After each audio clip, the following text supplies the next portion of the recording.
Welcome to the Board of Commissioners regular meeting on Wednesday, February 23rd. Present in the room are no commissioners, unfortunately, but online. You have myself, Francie Herbert, the Vice Chair, Kelly McNicholas-Curry, Steve Child, and Greg. We don't have her. Hey Francie, can you hang on just 1 second? We're having audio problems. Okay.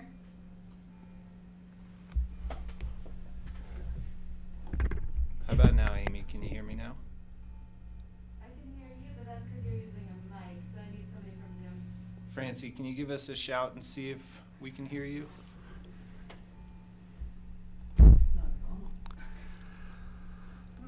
Well, that's funny. How about now? Can we hear you, Francie?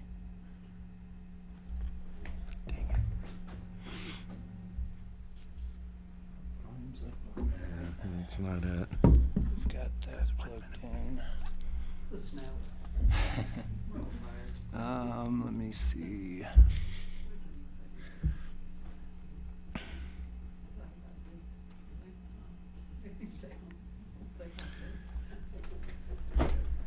All right, Francie, can we hear you now? Can you? No? I'm getting you through the computer, but not through the overhead. Sorry about this. Mute your speakers. All right, try it again, Francie. I think I figured. Can you hear me now? Yep. Still nothing? Yes? Yes, we're good. We're good. Okay. All right, I'll start over again. You hear me? Yes, we Okay. can, Steve. I think we're good, Francie. All right, welcome to the regular meeting of the Board of County Commissioners on Wednesday, February 23rd.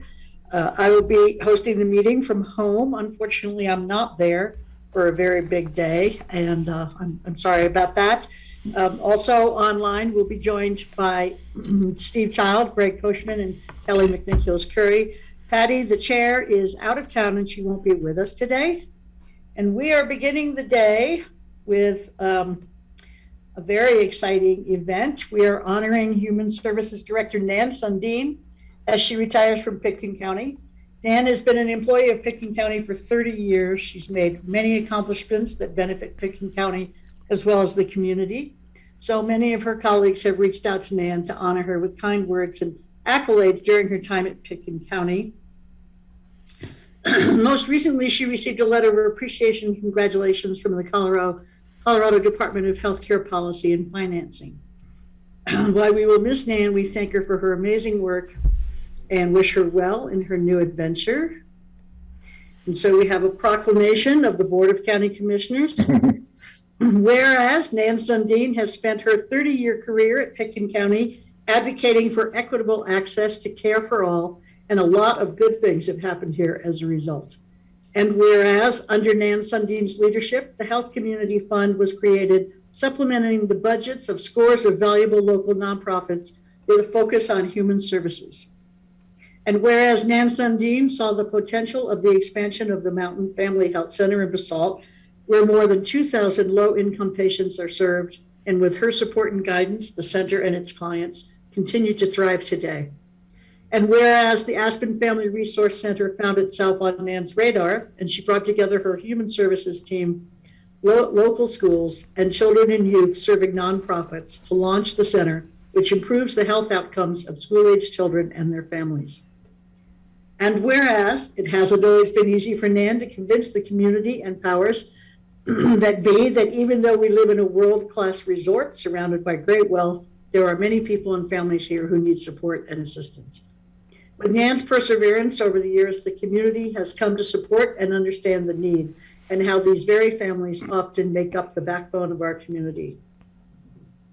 Whereas words like launch, lead, facilitate, understand, empathize, and support are synonymous with Nan Sundin, who also has a soft spot for haiku, a poetry technique she often uses at evaluation time for her employees. Now, therefore, be it proclaimed, the Pitkin County Commissioners and the people of Pitkin County offer this parting haiku to Nan and sincerely wish this remarkable person a well-earned rest now. So, John, if you could Yes, pass the Nan, plaque can on to you- her, and we'd like to invite anybody who would like to speak to Nan to come up and speak Is to it her. possible to have her on the camera? I don't know if Yeah, Grassroots Amy, is what- kept. I don't Is she know. there? We're not seeing the room.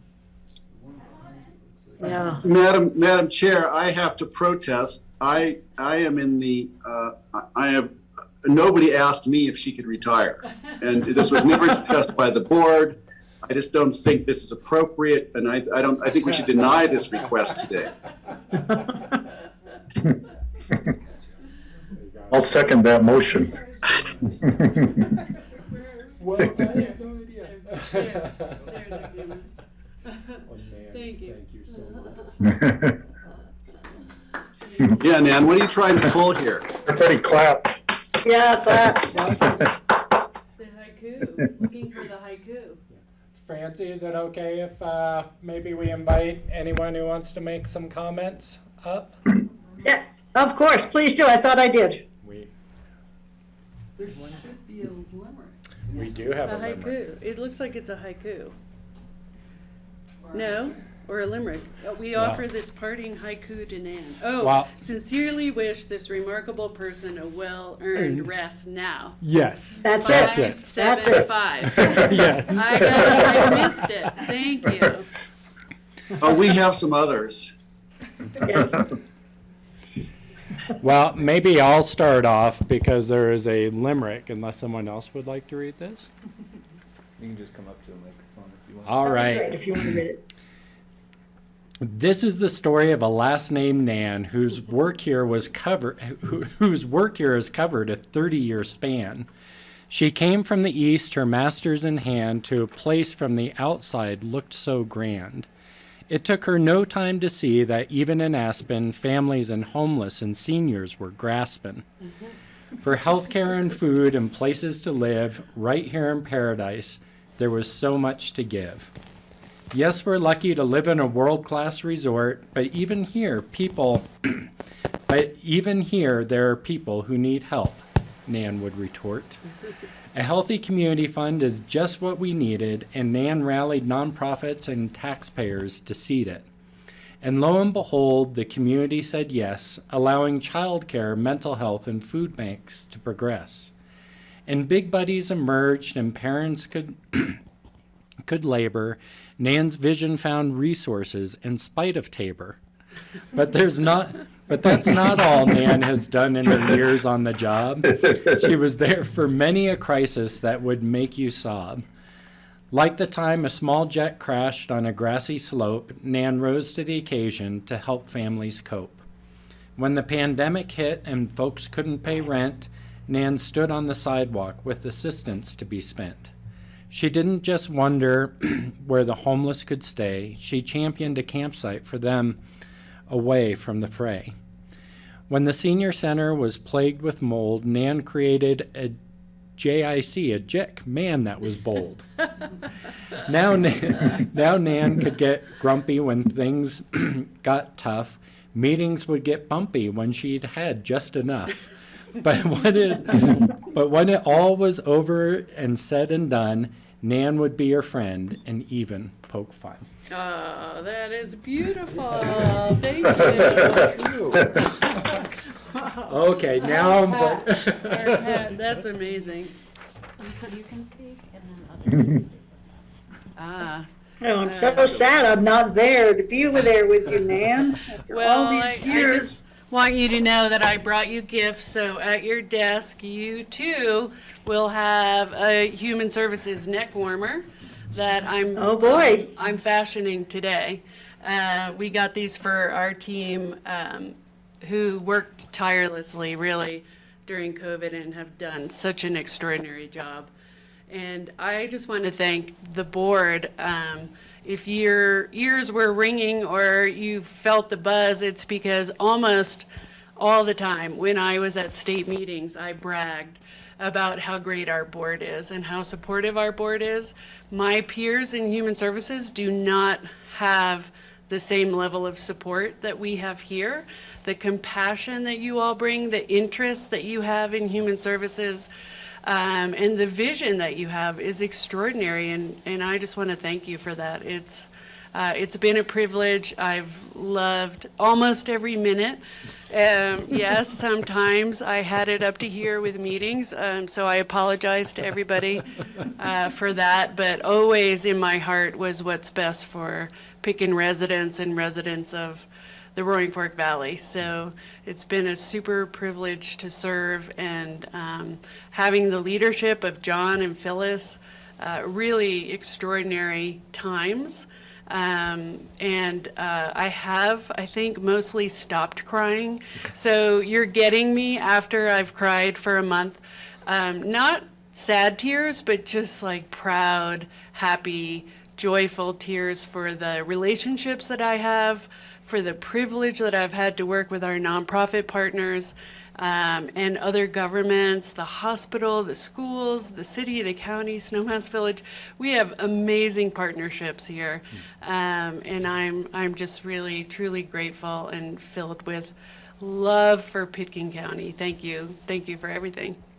Yeah. Okay, that's it. That's all I got. Are there any commissioners who'd like to say something? Kelly? Well, Nan, I'll pick up where your tears dropped off. And I'm sorry I'm not there on this snow day where my kids are thankfully at a neighbor's. But I will say, gosh, what an inspiration. I mean, to have lived such a purpose-filled life and to have touched so many people, but to have actually improved their lives over a 30-year span is just impossible to quantify. That level of love and generosity and care and just results for our community. We are surely in a better place than we would have been without you and your team. And I know I'm going to miss you, and I will hold you as one of my personal heroes and think about when I approach the world, how would Nan Sundin do it? And, you know, with fierceness and compassion and constant progress forward in a way that, you know, leaves our community in a better place. So thank you. Thank you, Kelly. Thank you. Steve? So I've known Nan for a lot longer than, I don't even think I knew she worked at the county when I was teaching her daughter Joan at the Carbondale Community School. And I remember the last time I was entrusted with having Joan as my student was in the big event at the community school when we did the Stomp Out Loud performance. Do you remember that, Nan? Joan, I had so much fun with that. It was, I think, the only time the students didn't have speaking parts in their play. They just did all these really cool dance and motion and stomp out loud activities. So then the next time I knew Nan was before I was a commissioner, and she was in charge of communications for the county and was up here at my house for a community outreach thing, taking notes. She was actually the note taker when writing down what everybody was talking about. And so then it wasn't until I was a commissioner that I realized she was a director of Health and Human Services, a very important position in the county. So Nan, I went all those years, I was clueless what you had been doing all that time. You have been super. And you will get a haiku sooner or later from me about you being super. So thank you so much. It's been such a pleasure working with you all these years. Thank you, Steve. Is there anybody else who'd like to speak to Nan? Anybody who's online? Greg, there you are. Go for it. Great, thank you. Yeah, as I said earlier, it's like, this is kind of a shock to me, Nan, but anyway, I'm so grateful to have worked with you and to have been in office while you were backing us up. And I've got to say, I think the first time I spoke to Nan was when I was contemplating running for commissioner, and she gave me a sense of gravitas in such a pleasant way that I wasn't discouraged to run, but I really think I began to understand how serious it could be and how much work there was to be done. And I'm not even going to, I don't even want to bring up the subject of, whether or not I've satisfied any of her expectations, because she has such a high bar. Of course you did. I'm in shock here and I'm in awe. And I'm going to violate I was going to share a haiku. I don't usually share haikus, but I do have haikus to share. So I think I'm going to share one now, which kind of helps it for me.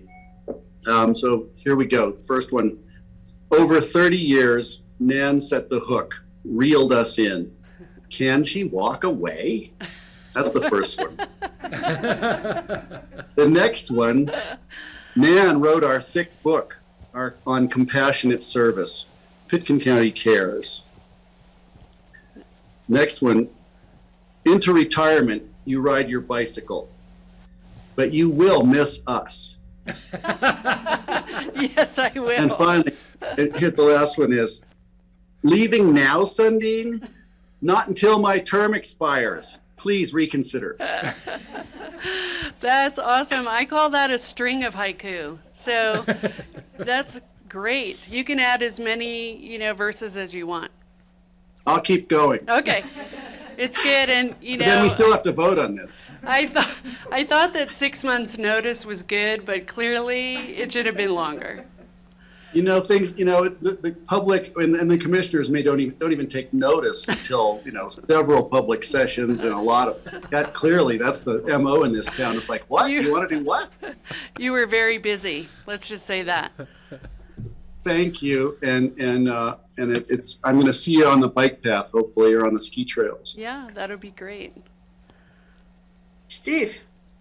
So I'm thinking that our next quarterly report from the Human Services Department, Lindsay's going to be there talking, and I'm going to have a senior moment, and I am going to say, where's Nan? Why isn't she here? Probably you won't do that because Lindsay is so capable and the Human Services Management team is so capable. I'm thinking you're not going to notice unless you see me on the trail or on the road or at a campsite. And then you'll say, where have you been? Kelly? Yeah, we have Will Hodges online. I think he wants to make a comment for Nan, and if he can be moved over.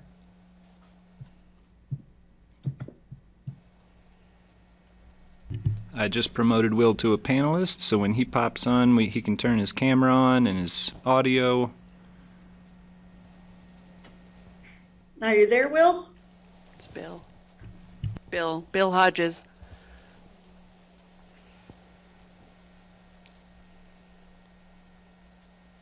There you are. Hello? Can you guys hear me? Yes. I'm sorry, I actually had a comment about an agenda item not- about the divestment resolution, but I It's would not like Bill. to, It's Will. it's Bill Hodges' son, and Deliver it in haiku, Will. well, I have only heard good things about Miss Sundin through my dad, and I congratulate her and thank her for her years of service. Thank you, Will. Good luck. And do we have anybody else who would like to speak? Yes, I think we have one or two in the room. All right, Nan. This is it. Closure. Well, it's big shoes to fill. Even bigger today, it looks like. I know that it's going to be different, really different, with you not here. And we're going to so deeply miss you. And I'm lucky that you just live down the street from me, so we can still go on walks, and that's good. Oh, God. Okay, I'm sorry. Who am I talking to? I'm talking to you, though. Yeah. Can I do that? Okay. But I know that there's one thing that we will keep, no matter what. Even though you're going to be gone and not be here anymore, that legacy of compassion and love that you hold for us and the team is something that will forever be here. And if that's not a legacy to leave, I don't know what is. that's the best legacy you could have left for us. And thank you for always taking such good care of us. And though, as I said, I have big shoes to fill, it will be different and no pressure or anything. But I just love you, and I'm going to miss you so badly. So thank you for everything, all of your support, and all of the ways that you've been here for us, the team, and the community. We couldn't have asked for a better mentor, teacher, boss. You're the best. Thank you. I do really have big feet, so I think that's what Lindsay's talking about. I have a size 11 foot, so those really are big feet to shoes. I did not Yeah, know just that. call me Bigfoot, man, Bigfoot. Thank you. Okay, I have the same size shoe. I didn't know that about us. I didn't either. These are for you on a beautiful snowy day to Thank add a you. little color. You were on the interview panel when I got hired and was interviewing for the human services. The problem I have, the human resources director. And you were a notable character then. Remember you really dearly in that. And you were supportive in an interview, which is kind of amazing and felt really good. We've been through a lot of chapters together, different roads, different people here, and here we are at the end, and just wishing you all the best. It's been great working with you. Your dedication to the people here is so obvious, and your heart, I can see it sometimes, like bouncing out of your chest for what you have to give to everyone. It's just great. So maybe I'll see you on the bike trail. Yeah, very good. And maybe if you all approve the new trail today or whatever, I think I heard, I'm all in favor as a Carbondale resident. So just wanted to put that out there. Thank you. Good plug. Good opportunity. Thank you. Thanks so much, everybody. Really, really appreciate your time. I know you have a lot on your plate, so I'll let you get to your very important work. Keep it up and know that I'll be supporting everybody from Carbondale. Okay. Thank you, Nan. Best wishes. Okay, I guess we're ready to move on, amazingly enough, leaving Nan to a new life. So John, do we have any additions or deletions to the agenda today? There are no additions or deletions to the agenda today. Okay, so then we'll go to public comments. And Will, if you'd like to speak, or if you want to wait until it's the topic that you want to address, but if you want to speak about something that's not on the agenda, we would welcome that now. It is on the agenda. I can Okay. give my brief comments now, or I can wait till that time. I can be brief, just a minute. Okay. I just wanted to thank all of you for your steps. So my name is Will Hodges. I'm the coordinator of 350 Roaring Fork. I don't live in Picken County. I grew up in Picken County. I live in Carbondale now. So I don't live in Picken County, but I do. We have 1,000 members, 350 Roaring Fork, up and down the valley, advocating for fossil fuel divestment and other local climate solutions. So I just wanted to come and thank all of you for your efforts, for your steps to make sure Picken County isn't invested in fossil fuel companies. And I was coming here today just to sort of confirm, because I just read the stories in the paper, so I wasn't clear, but it sounds like today that you all are indeed adopting language in your investment policy restricting investments in fossil fuels. So I wanted to thank all of you on behalf of my 1,000 members in the Roaring Fork Valley for your leadership. And also just wanted to throw this out there. There's a list of institutions worldwide that have officially divested. It's up to 1,500 institutions. It includes cities, counties, universities, pension funds, foundations, faith organizations, and that the sum of all those funds together is now totals $40 trillion. It used to be, it began on college campuses kind of as a matter of principle to make sure, students wanted to make sure their endowments weren't investing their dollars in fossil fuel companies. And it was sort of a principle statement and a political statement. No one expected it to ever actually sort of affect the fossil fuel industry financially. And it is beginning to. There are now, credit ratings agencies and the fossil fuel companies themselves are starting to admit that divestment is chipping into their capital costs. That it's getting a little bit costlier for them to raise money because there's fewer and fewer funds willing to invest in fossil fuels. So in case Pickens County was interested in joining that list, it's maintained by an organization called Stand Earth. You all were probably just making sure your investments aligned with the county's values. But Denver and Boulder are on that list of institutions that have officially divested. So I wanted to throw that out there in case the county was interested in joining that list of institutions and maybe amplifying that movement, bringing attention to the role that municipalities have in, just kind of endorsing a faster transition away from fossil fuels and towards clean energy. So thank you all so much. Thank you, Will, so much. You want to send me a link to that, or send one of us a link to that, and we will have a look at it. I'd be happy to. That'd be great. Nice to hear from you, Will. Thank you all again.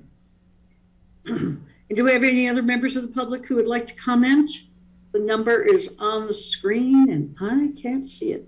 Could you read it, please, John? Do you have the number on the screen? There it is. I see it now. It's 346-248-7799 if you'd like to make public comment, and we'll give you a few minutes to call in.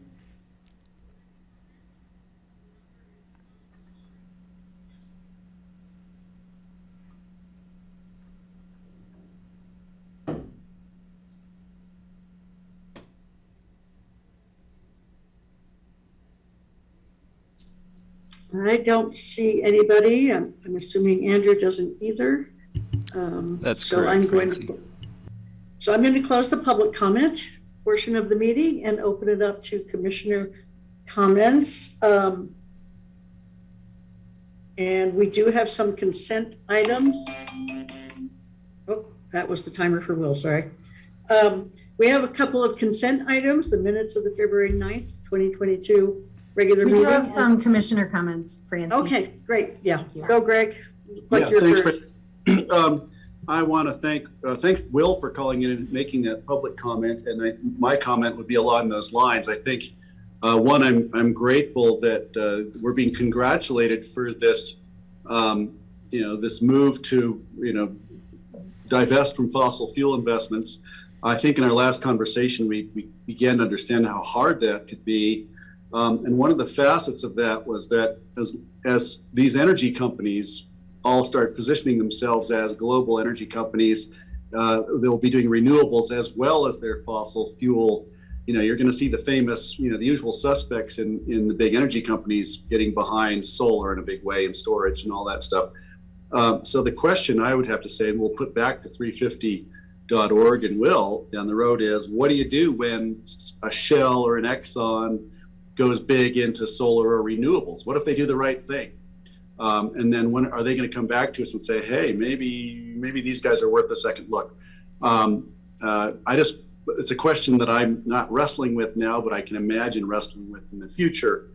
And I just wanted to say that that's what I'm thinking in response to this. But meanwhile, I'm very grateful that we're sending a strong message to the fossil fuel industry, and I'm hopeful that we can continue this transition off through whatever the next presidential transition is, the next administration. We can stay on this track, and hopefully the market will be driving that. Thank you. Thank you, Greg. Kelly? Thanks. I have a couple of comments today. First, thinking of Patty, and want to wish her mother happy birthday in case Patty's tuning in at all. I think her mom is 98 today, and they're in Southern California celebrating. And then just sort of logistically, my apologies to fellow board members as I'm juggling childcare with today's snow day. I might be kind of up and down and on and off or requesting a break. Currently, I want to give a shout out to my neighbor, Bill Doherty, has 5 neighborhood kids over at the ski hill, including my 2, which I will have to go and collect at some point in the next hour or 2.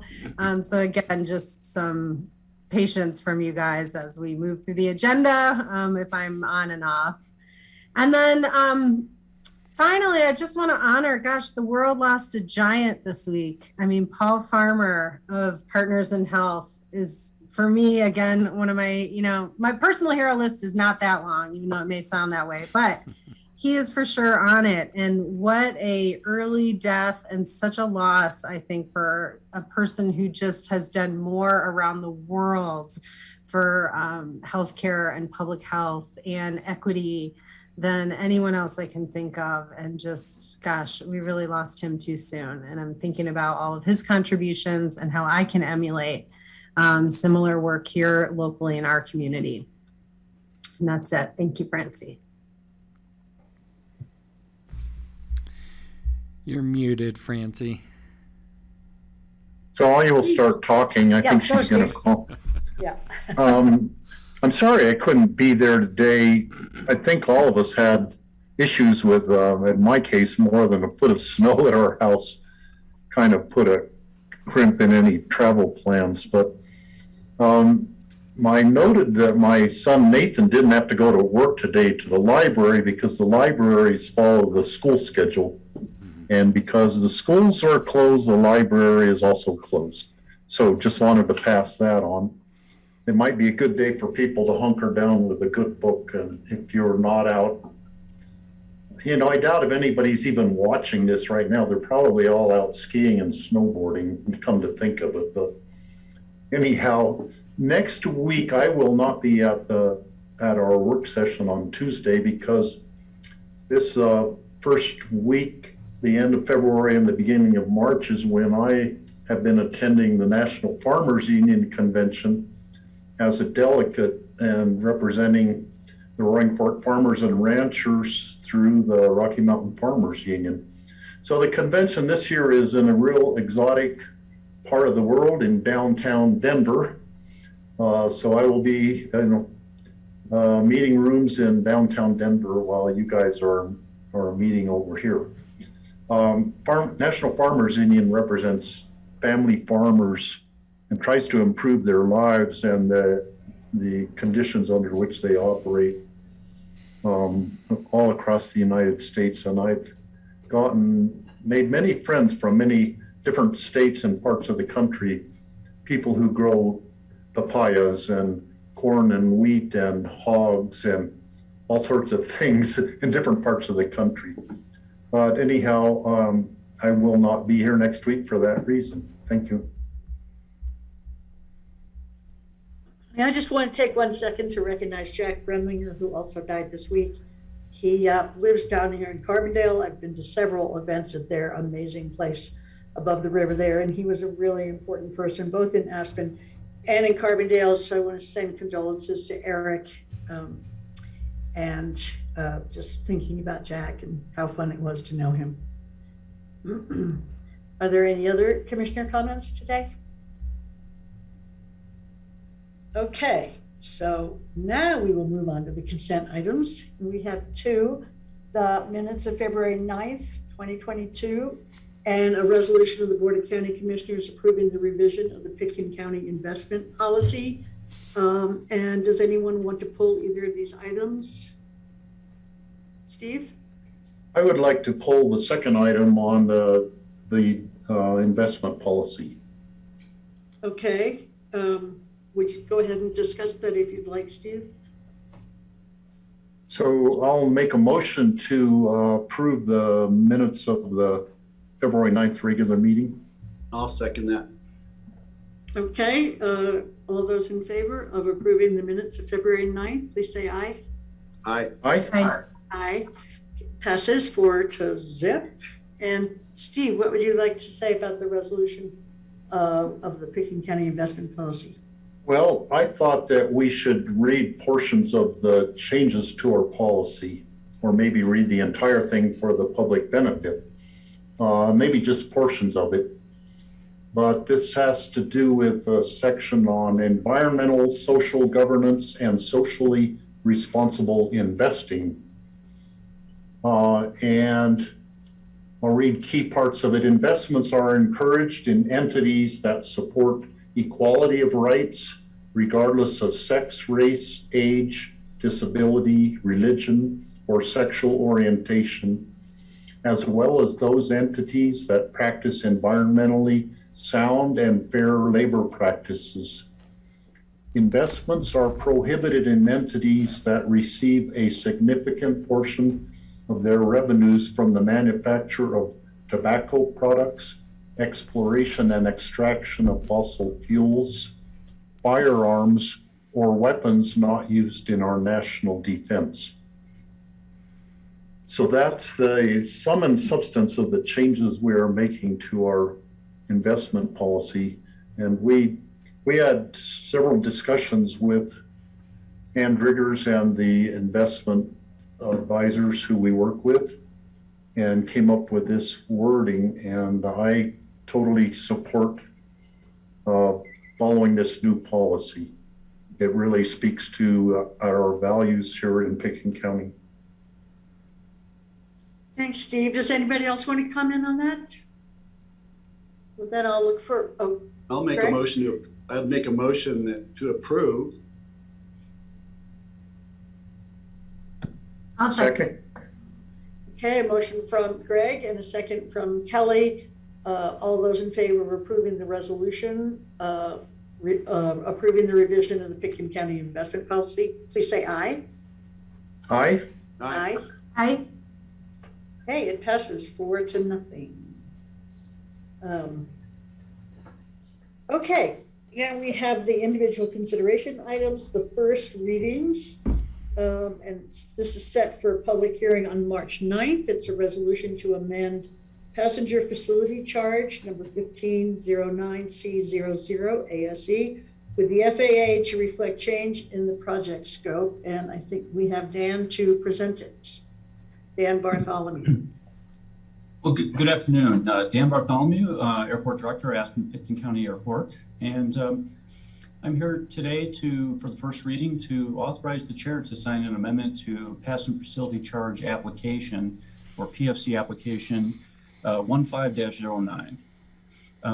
In 2014, the county was provided authorization from the FAA to collect funds on a passenger facility charge basis for the purchase of 3 pieces of snow removal equipment, also known as SRE.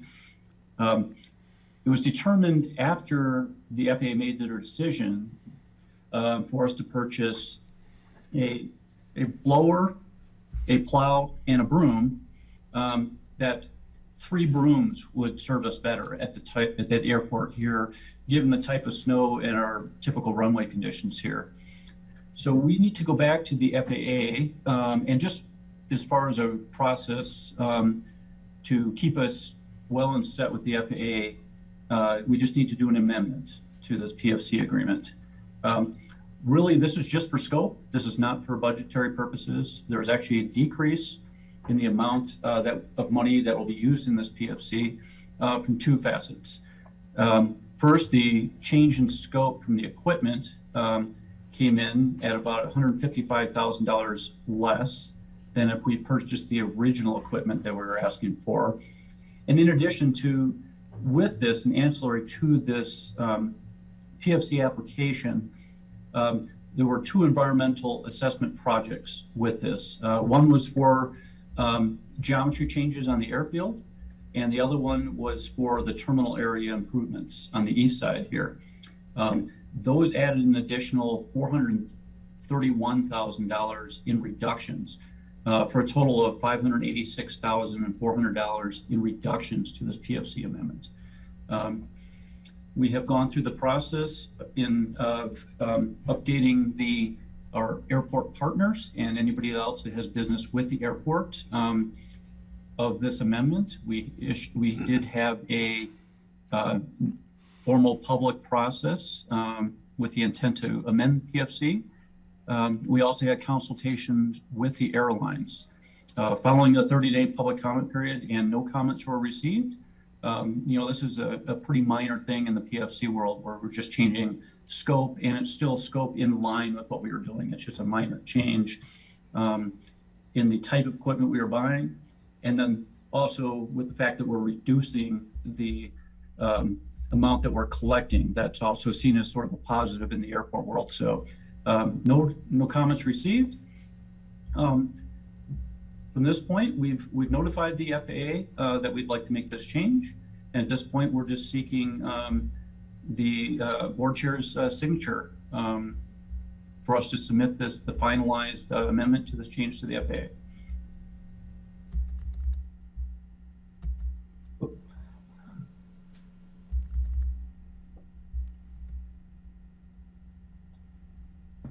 You're muted, Francie. I was going to make a, Yeah, so, do you want to make a motion, Kelly, to approve the? yeah, it doesn't look like there's a lot of questions. So I'll make a motion to approve the resolution of the BOCC authorizing the chair to sign amendment to passenger facility charge application number 15-09-C-00 ASC with the Federal Aviation Administration to reflect a change in project scope. I can second that. Okay, we have a motion by Kelly and a second by Greg.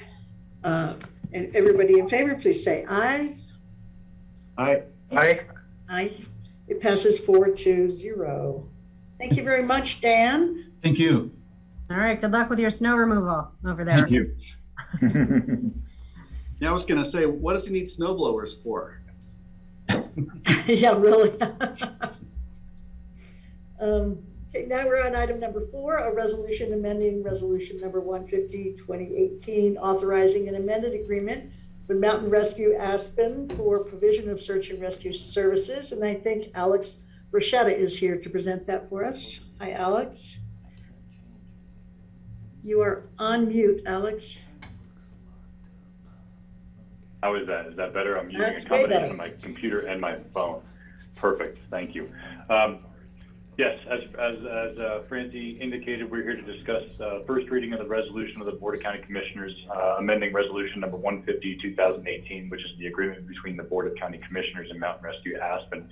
Specifically, as we brought to you a few weeks ago in the work session, this item addresses changes to the agreement from 2018 that address insurance and workers' compensation coverage. Seeing as how Kathy Lutzcannon is our risk manager and resident expert on insurance, I will actually ask her to speak more eloquently than I can about the specific and individual items that are being changed in this item. I believe Kathy is on the call.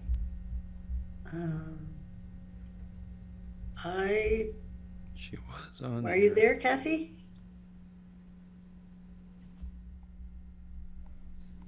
Well, as she will probably join us, but I can walk us through it. Essentially, the county in the past has purchased insurance and provided workers' compensation coverage for Mountain Rescue for when they are injured on missions.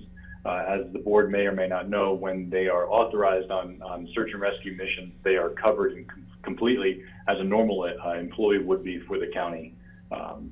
These individuals, over the past few years, we've had a few different incidents that have resulted in fairly significant workers' compensation payouts.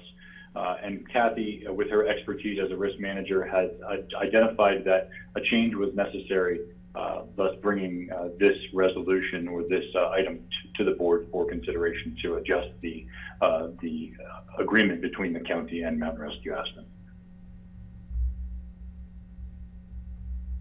I'd be happy to try to answer any questions for you as best I can about the specifics of the insurance, if anybody.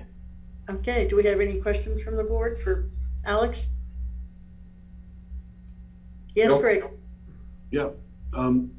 Thanks, Alex. I guess just looking at the budgetary impact, I see we have got a $30,000 annual financial support, and then perhaps what is it, about $10,000 a year toward the radios and chargers, and then you've got some other reimbursements, fuel. What the total, I'm guessing, comes to about 50,000 in a year. Is that correct? Or am I missed? Did I forget something? I believe that's correct. I believe that's correct, Craig. Yeah, maybe a bit more. It's approximate annual cost for workers' comp insurance. So we're looking at closer to 70,000 maybe. I believe that's correct. Pull up the document really quickly just to look at it specifically, but I believe that you are correct. And we provide, in addition to some of that, we also will request from the state, let's say a piece of it is damaged, it could be a rope or a litter or something, emission. We actually have a mechanism discussed, I think, at the work session by which we can request that money back from the state, from the CoreStar funds, to the Department of Local Affairs. So we do provide. You're correct. It's about 70,000 or so. Got it. Great. Thank you. I'm always glad to hear that Mountain Rescue is well funded, and that you're able to do what looks like an increasing workload every year. With it seems like there's more high risk stuff happening every season, and so I'm just kind of looking ahead, hoping that we can stay on top of that, and you're all thinking about fundraising mediums, things like that, so we can keep it robust. It's such a great institution, and the only thing I regret is that I haven't been a member for 40 years. I should have signed up back with Jack DePoctor when I had the chance, or some of those guys back in the day. But anyway, thank you for this, and I look forward to hearing from you again. Great. Thank you, Greg. And you're correct. I mean, I think it's worth mentioning that Mountain Rescue Aspen is just the fixtures of our valley, and they are really a fantastic public safety agency, and they are supported by our community.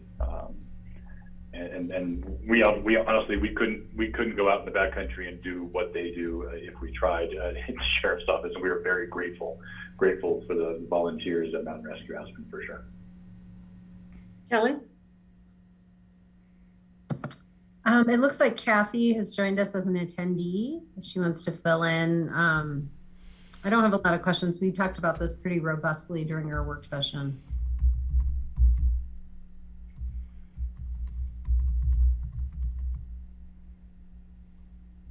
Kathy, did you want to join us and give us a few more details? Yes, I'm happy to go over what we went over last time, or if you have any questions, I'm happy to answer those too. Does anybody have questions for Kathy? Francie, I would just ask Kathy and Alex, looking in your crystal ball, what projections do you have for the growth of the organization, or actually more importantly, the growth of the demand for mountain rescue services? I'd probably defer to Alex on that one. Well, I think the growth of the demand for services from Mountain Rescue is really up in the air. It's seasonal. We obviously see spikes in the winter and the summer. Oddly enough, we actually haven't seen too many calls for service, as we refer to them, for Mountain Rescue, for backcountry search and rescue services this winter. We had all that snow back before Christmas, and then kind of a lull, and now it's obviously snowing again, so we expect to see some additional calls for service. But in terms of forecasting, it's very difficult. We could model at 10-year rolling average of the previous 10 years of calls and try to develop trend lines, and it's dependent on kind of what's happening in the world, quite frankly. And Kathy, I'm not sure. I don't know that there's any real way to model or forecast insurance demand, because that's tied to calls for service. It's tied to calls for service, and the premiums that we'll pay going forward are really tied to severity and number of claims that they may have. So again, my crystal ball doesn't work super well these days, but historically they've had a really safe track record. So fingers crossed we'll stay on that trajectory. Any other questions?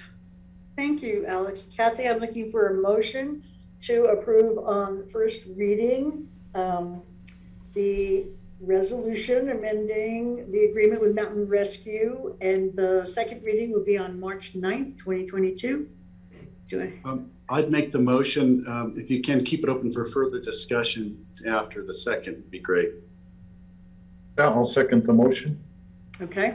If I could, Francie, Kathy and Alex, since you're here, just thinking about, we're going to be talking about changing modifying our code regarding helicopter, access for helicopters and the ability to land in the county.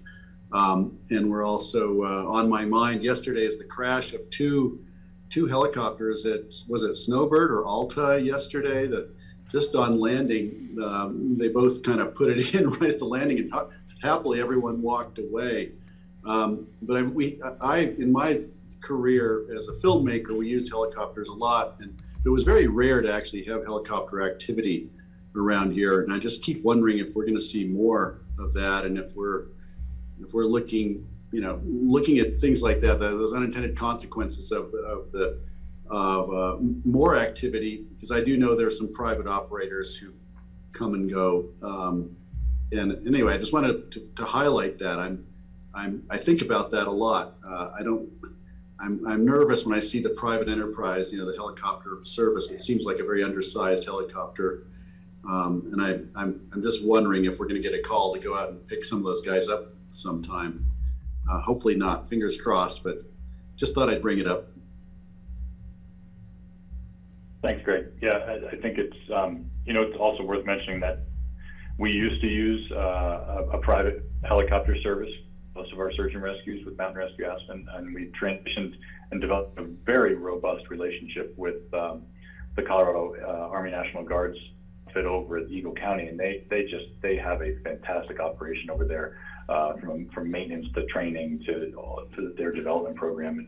And so Mountain Rescue Aspen is very comfortable using them, and also a lot of our regional outfitters, Flight for Life, Care Flight out of St. Mary's and Grand Junction. So not that we steer clear of the private outfitters, but we do use some of these more trusted isn't the right, but for lack of a better term, trusted outfitters. But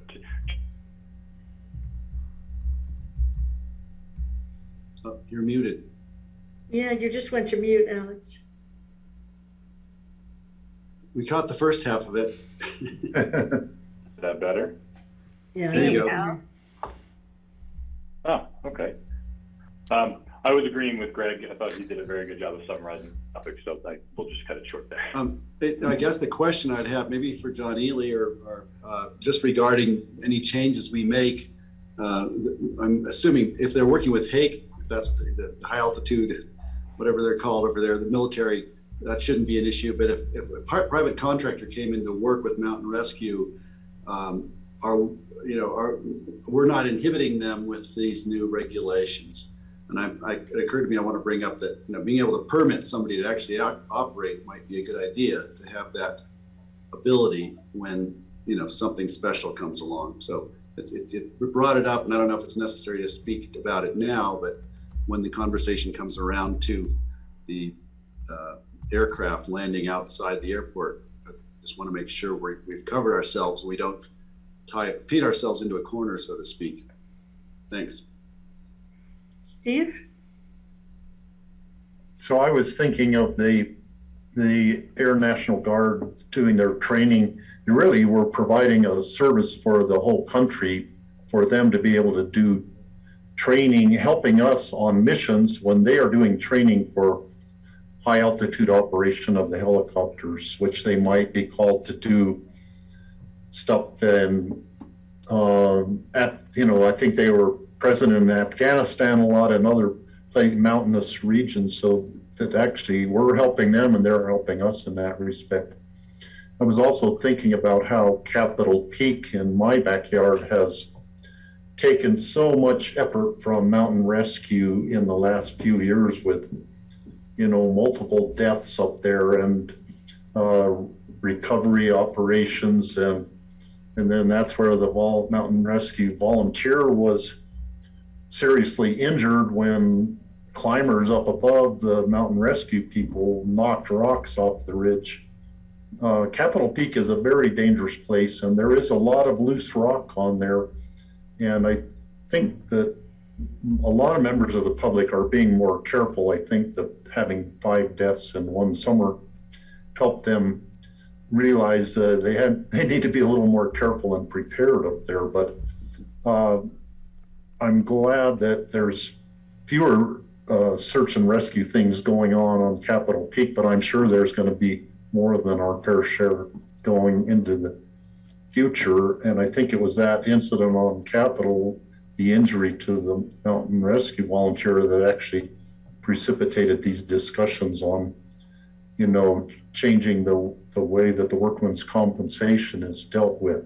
So I'm glad that we're taking care of that and providing, you know, a good workman's compensation plan for mountain rescue that is separate from the rest of the county employees, but I think it will serve them well, and it actually helps the rest of the county. Thank you, Steve. Any further discussion? We've had a motion by Greg and a second by Steve, so I'll look for all those in favor to say aye. Aye. Aye. Aye. And so the resolution passes 4-0, and I think we have Alex again for item number 5, the ordinance to approve 2022 fire restrictions. Alex? Thank you. Yes, I'm bringing back to the board for second reading and public hearing the ordinance of the Board of County Commissioners authorizing Pickens County Sheriff to impose and rescind fire restrictions at any time during the year. As the board knows, this is an annual requirement to bring this back to the board for consideration and authorization. Typically, in the past, we've done this as an emergency ordinance. We're a little bit ahead of schedule, trying to do the right thing by bringing this during the first quarter of the year for your consideration. I am happy to answer any questions that the board may have regarding this item.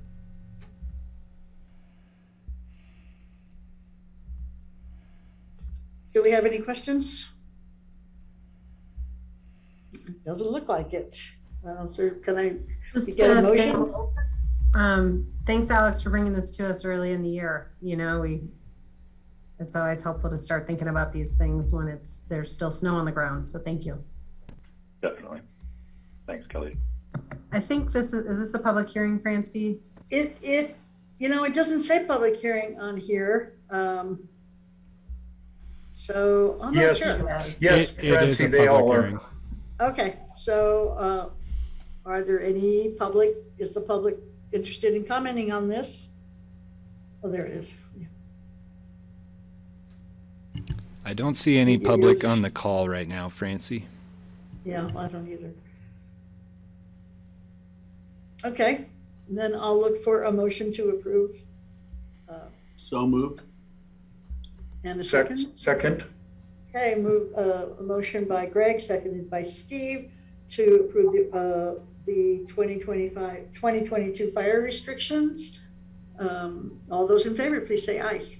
Aye. Aye. Aye. Passes 4-0. Okay, item number 6 is a resolution to amend the 2022 EOTC work plan, and I think David Peshchek is here to present to us. Hi, David. Hello. Are you guys able to hear me okay? A little bit broken up, but I think. Okay, well, go ahead and give this a try. Sorry, That's better. The storms have. Is that a little bit better? Yes. Okay. The storms have changed my my travel plans. So I'm actually in San Francisco now and trying to do this on my cell phone because they keep canceling my flight back since Monday. So, but I think we can get through this okay as long as my audio holds out here. So I'm David Pesnicek. I'm the Regional Transportation Administrator for the Elected Officials Transportation Committee. What you have before you on second reading this afternoon is a group of work plan amendments. As you may recall, the EOTC adopted this year's work plan on October 28th, 2021. The primary motivation for these amendments is new information that's been received on the Crest Street Park and Ride Flat Grant renovation project. You may recall that the Board of County Commissioners heard this on February 9th on first reading. The town of Snowmass Village has approved this set of amendments on February 7th, and the City of Aspen City Council also approved these amendments on February 8th. The group of amendments, there's 5 main ones that I can go through real quickly. And this list is in order of how they appear in the work plan itself. The first one is removal of the pursuing of the EOTC budget mitigation. So this is the transfer of the no fare service from the EOTC to RAPTA. This is a cleanup item to be removed because that project is now complete, and RAPTA is now assuming the cost of that of the no fare service. The second one is the Brush Creek Park and Ride Flap Grant reconstruction project itself. This is the primary reason for these amendments, and the proposal here is to move it from 2022 to 2023. So this was originally planned for construction this summer. As a result of bids that were received from Federal Highways Administration, they did come in 2 to 3 times our construction estimate, which was $5.6 million. So Federal Highways Administration's local staff agreed that postponing the project so that it can be rebid this fall for construction next summer is a good direction forward at this point. The third one is to postpone the recommendation on long-term parking plan. So this was, if you recall, staff was planning to come to you this coming May with a recommendation on how we might be able to accommodate parking in excess of 24 hours after Brush Creek Park and Ride. The primary reason for postponing this recommendation is that the earliest we can implement any long-term parking out of the park and ride would be after the flap grant construction is complete. So by postponing this a year, it helps smooth the workload on staff this spring, and there's no postponement in actual implementation. The last 2 are primary cleanup items. This is as planned. The RFPs should be on the street here shortly. This is simply a clarification in work plan to note that the first report out on these designs would be spring of 2023 out to you. So these are both moving forward in initial design at this point. But the staff is recommending that you adopt these changes on second reading here this afternoon.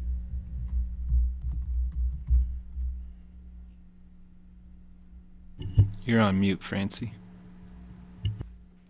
Do we have any questions for David today?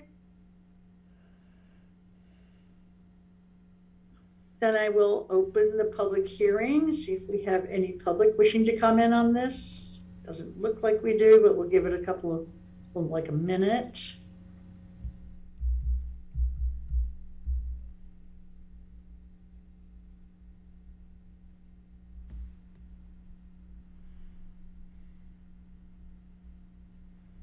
Okay, I'm going to close the public comment, and I'm going to look for a motion in a second to approve the resolution to amend the 2022 EOTC work plan. Francie, I can make a motion to approve. I did want to just hear a little bit from David about the food truck farm stand experiment, but we can always, I suppose we can do that in comment after the motion, but I'll make the motion now. Okay. I will second. Alrighty. David? Yeah, so regarding the food truck and farm stand, so that is because of this postponement, we have let me back up a little bit. So we've got a permit with the county now for the food truck and farm stand. That's identified as being a 1-season experiment with the idea that with that 1 season, we have a shot to see how it impacts transit ridership. Right now, we have that permit allows us to do it this summer, or sorry, not this summer, next summer, 2023, which is anticipated to be the year after the flap grant construction. I've started to amend the permit with the county, but I don't foresee that being completed before early spring. And then we also have to then advertise for a vendor and have them sign a contract or sign a lease with CDOT. So right now, staff isn't recommending that this go forward this year because it would be way too late in the season to really collect any useful data. With the new amendments, I am looking to amend it so that we are able to, we have more flexibility and we don't have this delay in terms of amending the permit if this project does change again in terms of its course of construction. Do you have any more questions about that, Greg? Yeah, it's just that, I'd really like to see this happen in some way. And it just seems like we've managed to make it so difficult that we can't even, it's too late to try to get it done for this summer. It's like, it seems like it's a food truck and a farm stand. We're not trying to build a palace out there. And I know it's complicated and you have a lot of people you have to work with, but I certainly would love to see it.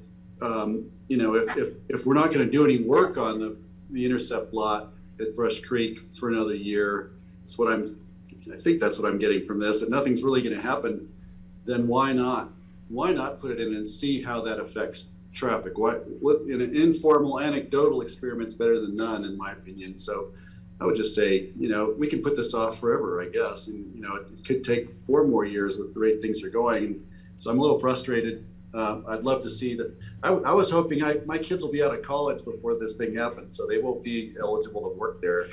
I thought I was going to get them a job, or get them an opportunity to go down and beg for a job. But I still think it would be a great thing. I'd love to see a farm stand there. I'd love to see a food or a coffee truck there. And it really isn't rocket science. So I'm frustrated. I wish we could expedite and just get it in there. And then the construction happens when it happens, and they'll have to move out. And I've actually had vendors approach me about it. If we have to put it out to bid and it takes a long process, we could chase them all away, I guess. Or maybe the infrastructure just isn't there. My guess is some people might take a chance and try it without all of the infrastructure in place. But anyway, that's my frustration, and I'm sure there's more to it than I'm contemplating now, David. But thank you. I agree with Greg on that. Any further discussion? Well, then I would I'll just look add for- that, I do share that frustration as well. Oh, yeah. Sorry. Yeah, I mean, I don't know. What would the next step be here? What do you need help with, David? Well, part of the issue is, really the entire issue is the timing where we found out that we were going to be postponing the construction. And we really need about 8 to 10 months to be able to amend permits to get them all lined up for a given season.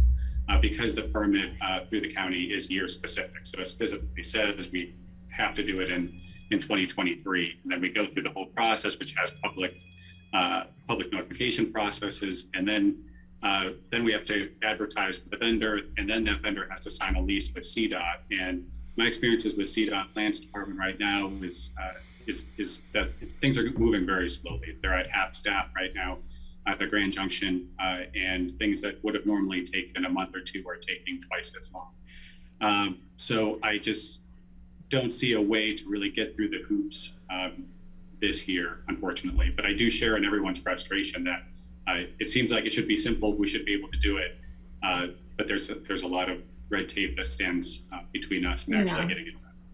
I mean, I think our board would be willing to mollify our red tape. I wonder, is there a way to sort of pitch this through the, travel demand plan for the roundabout work as like an amenity to attract people to park at the park and ride, as maybe a mitigation thing for that project? I think there's definitely some value in that. The question, is really still whether we can, just how quickly we can get it done. Like I said, I've submitted the county permits. I've gotten the sign off from CDOT to amend the county permits. So that I had to do first off. So that took about 6 weeks to get from CDOT. Now we're moving into the county process. What we would need to do is really run the advertisement with the vendor before we have county approval to have a vendor there, which isn't an ideal scenario by any means, to be more or less putting the cart in the horse in that fashion. Yeah, I'm not sure that would be problematic for us. Maybe we need to schedule time to flesh that out. I think Tracy Truelove is coming before us related to presenting on the plans for the roundabout for this summer. Could you flag that question for her so she's not taken off guard when I ask it? I certainly can do that. Yeah. Okay. All right, great. And I think that's in the next 2 weeks. Thanks, David. I appreciate it. Yeah. Any further discussion?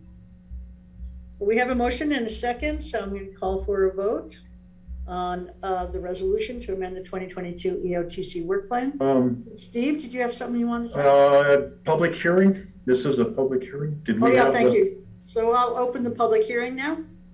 For anybody who wants to comment on this?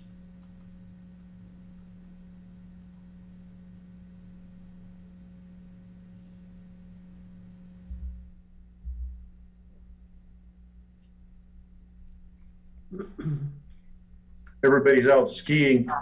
I know. So not seeing anyone, I'll close the public comment and look for a vote on the motion. All those in favor, please say aye. Aye. Aye. Aye. Passes 4-0. And I'm going to ask for a 5-minute break now. So we will reconvene at 1:16. Thanks.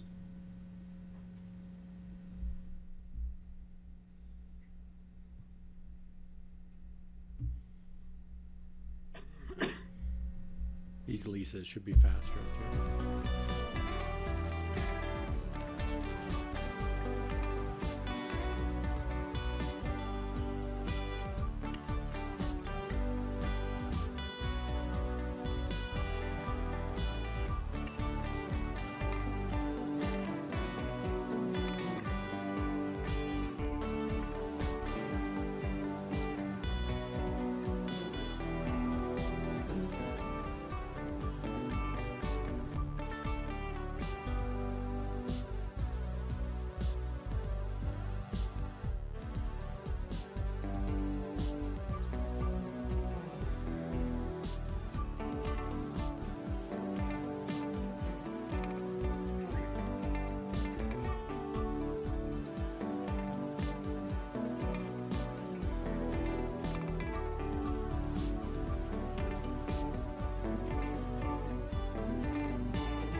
with Adam Chenoweth and Eric Babor for an Aspen-Pitkin County Airport-owned housing unit.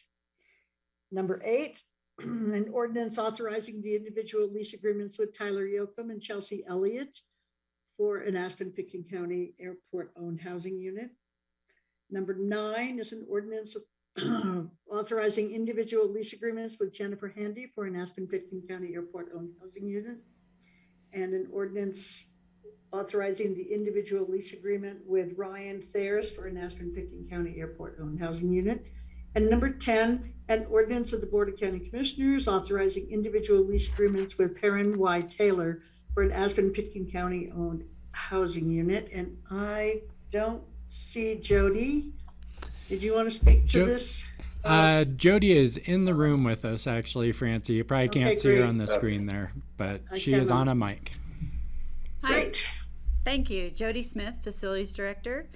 And before you today is, of course, these 5 leases or ordinances. And so the airport currently owns 3 on-airport units and 2 off-airport units. We just happen to be renewing or adding new leases to every one of those 5 units for the airport.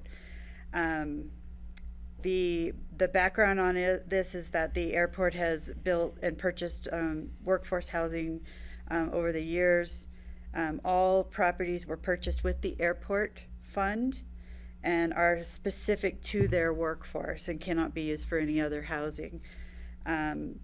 Each one of the tenants has been qualified through the APSHA program and categorized, and their rent has been set accordingly.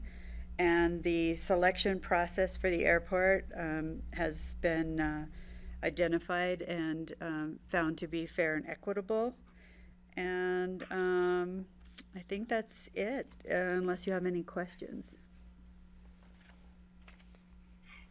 Are there any questions for Jody? Yes, Kelly? Jody, I don't think I asked this last time, but remind me, I thought we delegated authority to you for leases, for housing leases. Did that not extend to the airport leases? And is there a reason for that? Yes, there was a delegation for the housing fund leases. However, in the home rule charter, it doesn't allow for the board to delegate that out, and I would turn this maybe over to John Ely to maybe clarify that a little more, because you will be, because that is not allowed, then I will be coming to you for every lease. John, are you able to speak to that? There he is. I am. Jody summed it up pretty well. Anybody have any questions? So we thought we were able to delegate to Jody, and then subsequently we're not able to delegate to Jody. Is that my Darn. understanding? Be surprised when I see these. I guess so. Okay. John, you're so All right. talkative today. Thanks for the clarification. Greg? Do we have to do these individually, or is this just a package approval that we can vote on? We have to vote on them individually. Okay, you ready for a motion for the first one? Go for it. I'd make a motion, we approve We the have to ordinance. have a public hearing. Oh, Yes, yeah, indeed we God, do. you're Let's right, open it's this public up hear- for public comment. Caught me. Okay, you can open it up for public comment. You know where I'm going. And the number is on the screen for you to call in if you want to talk about these airport leases.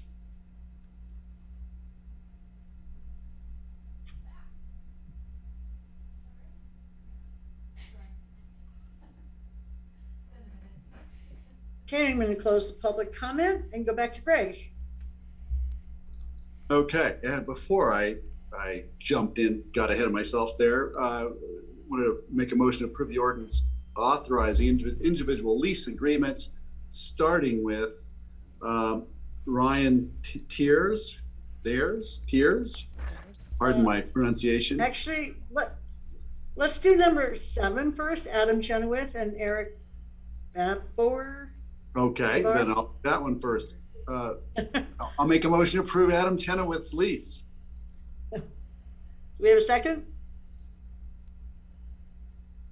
Second. Okay, any further discussion? All those in favor, please say aye. Aye. Aye. Aye.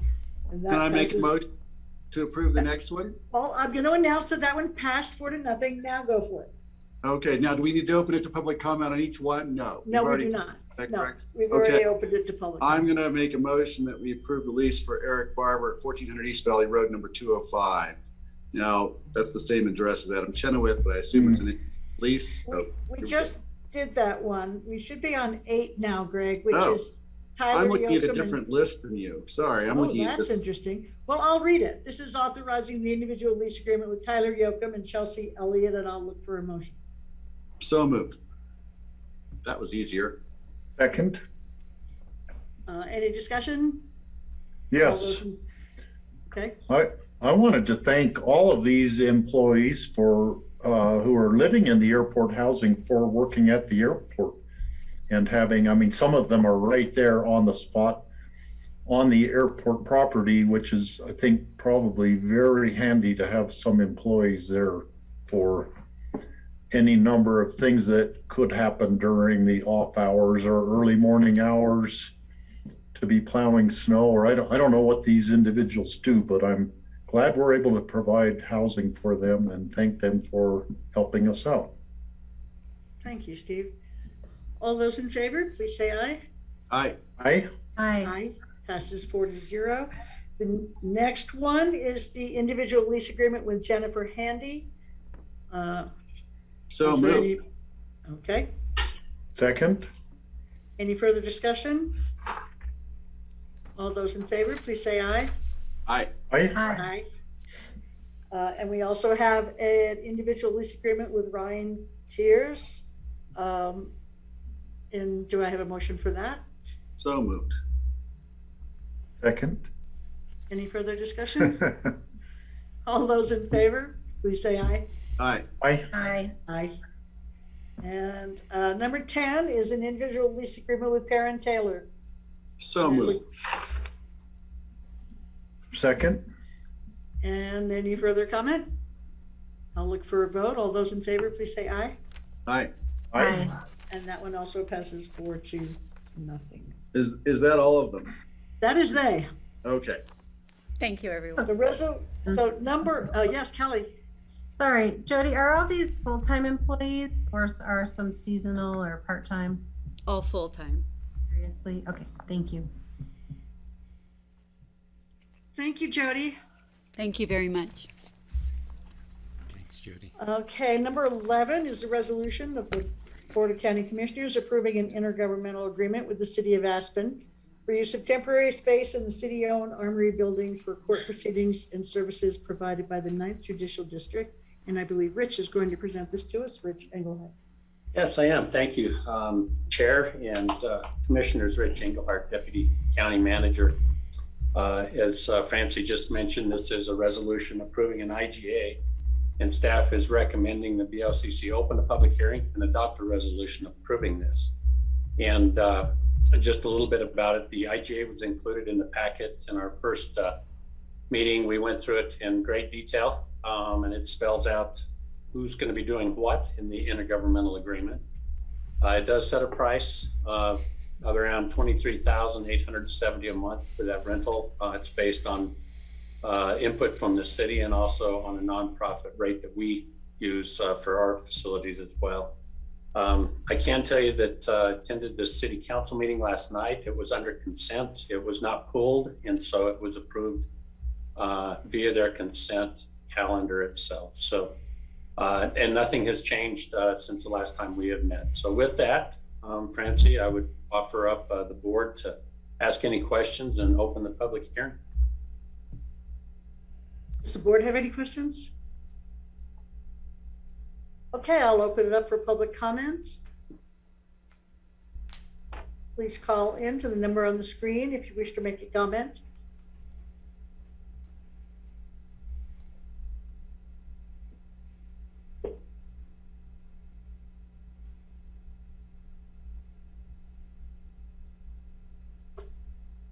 I'm not seeing or hearing any comments, so I'm going to close the public comment section and look for the board for any further discussion. And I'm going to call for a motion. I have a question yes. for Greg? Rich. Putting the courthouse function over there, does that change what happens with the rest of the space? Clearly it has to be a secure space and it has to be, meet the requirements for the state. I'm just wondering, does that affect other activities in the building that we aren't leasing? Does this cause anything else to happen over there? Like, would it preclude a nonprofit from being able to rent a space, for instance? Just wondering. Yeah, Greg, whenever this broke in the press when we were doing this, the city was inundated with comments and questions and thoughts about using the building. In fact, requests to use the building. We followed up with an email from our sheriff's department that really spelled out the fact that this need to be a secure building. The city wanted to secure it because of the court proceedings and what happens in there. So we sent an email requesting that it remain that way, at least from the 7-month period through the 7-month period. It will affect anybody, city staff that does enter that building. They'll have to go through screening. So anybody entering will have to go through the screening process. And then but during this period of time, the COVID testing site, the city was needing to get back the small testing building that they had owned. And so they have been moved inside. So that's going to be the only other function outside of the city offices that are going to remain in that building. And so we're addressing that right now with some signage, and they'll be managing the lease with the city for that. Great, thank you. You're more than welcome. Well, I wanted to make a motion. I'll make a motion to approve the resolution approving the IGA with the city of Aspen for the temporary space, use of the temporary space in the city-owned armory building. I can second that. Any further discussion? Well, then I'll look for a vote. All those in favor, please say aye. Aye. Aye. It passes 4-0. Great. Thank you, board. Thank you, Rich. You betcha. Number 12 is a resolution of the Board of County Commissioners approving an amended and RE adopted intergovernmental agreement reestablishing the Rudai Water and Power Authority. And John Ely is here to present that for us. Thanks, Francie. This is a public hearing, so I would request the board to open the public hearing and take any comment. Although it wouldn't surprise me if we don't have any. I have not received any comments on the action since it was initially discussed. The action in front of the board today is in the same form as it was when the board first accepted it 2 weeks ago. And we discussed it at length then. I don't have anything to add to that discussion unless there are questions from the board or unless some member of the public has an issue or a question to bring before the board. I would recommend that the board accept the resolution and approve it and authorize the execution of the IGA. Thank you. Thanks, John. Does the board have any questions? All right, I'm going to open the hearing for public comment.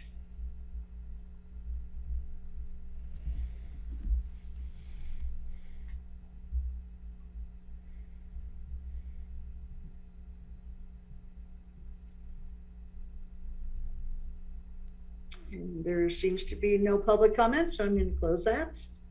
And go back to the board, make sure they don't have any questions for John, and look for a motion.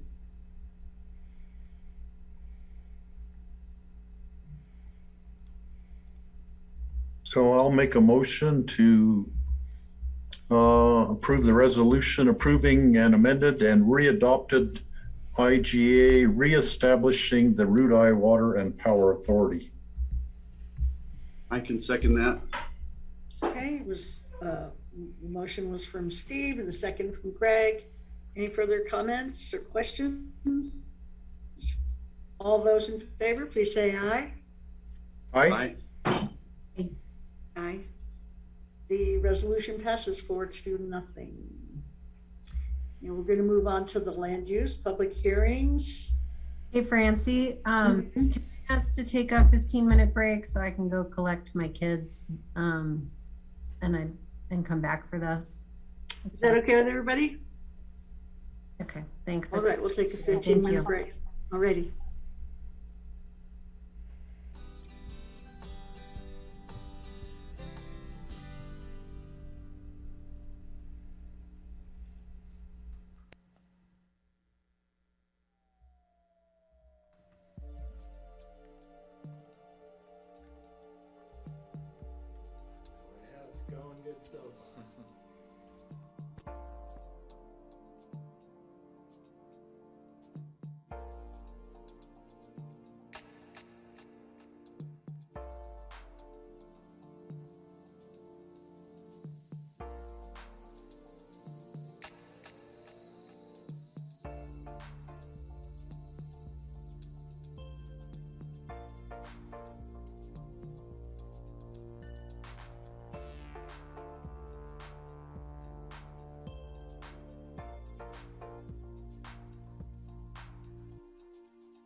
Now we are ready for land use public hearings.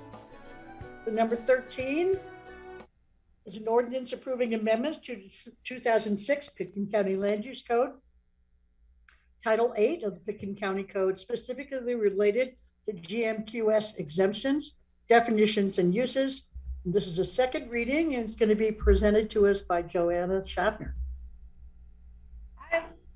Hi, Joanna. How are you? Good. Buddy.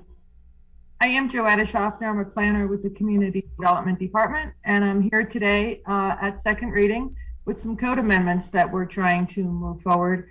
We kind of saw these as some low-hanging fruit, some easy things that were perhaps non-controversial, and I'd like to share them with you again today. So first, there are some subdivisions in Pitkin County where we'd like to codify and clarify their existing growth management exemptions. We'd like to add, delete, and amend certain definitions and uses. We'd like to adopt the definition of ordinary high water mark that's used by the Army Corps of Engineers and replace all other references to high water marks with the ordinary high water mark. And then we'd like to create a new use, helicopter and fixed wing aircraft loading and unloading, and to prohibit that in all zone districts. During the first reading, Commissioner Child had asked, okay, so one of the amendments is to delete a code section pertaining to a growth management exemption in the RS 160 zone district. And Commissioner Child asked where those lands were. So the RS 160 zone district is located mostly up the Frying Pan off of Frying Pan River Road and the North Fork Road. And also some lot 12 of the Wildcat Ranch, which is the only lot which did not annex into Snowmass Village. And then there's some more public lands to the south of Frying Pan Road that is zoned RS 160. Regarding the amendment for the helicopter and fixed aircraft loading and unloading use, Commissioner Jacober and Clapper had suggested that we have allowances for utility installations and maintenance, and also an allowance for work that might be done by Colorado Parks and Wildlife. And so we agreed, and we added utility installations and maintenance. And also we added language, we broadened it a little bit to say when used by any federal, state, or local authority operating in the course of their official duties. And then finally, fencing. Right now, the land use code doesn't have a section just for fencing. Fencing references are sprinkled throughout 3 or 4 different chapters. So the request of Commissioner Jacober and Clapper was to look at 6-foot high fences for gardens and things like that. And we felt that was getting away a little bit from what we intended to do with this code amendment, which was to simplify the fencing regulation that we have right now. But we welcome an opportunity to review all of our fencing requirements. They're at least 30 years old. We'd like an opportunity to perhaps update them and work on something more updated and comprehensive. But we're suggesting that this amendment today not include a revision to the height limit for fences. It's also kind of tied into the building permit, the building code and the height that the building code allows. So it's a little bit more than just tweaking the existing code amendment that we're proposing. So if the code would like to pursue fencing regulations, we'd like an opportunity to address it in a separate code amendment. And otherwise, I can speak to any of these items in greater detail if the board has any questions.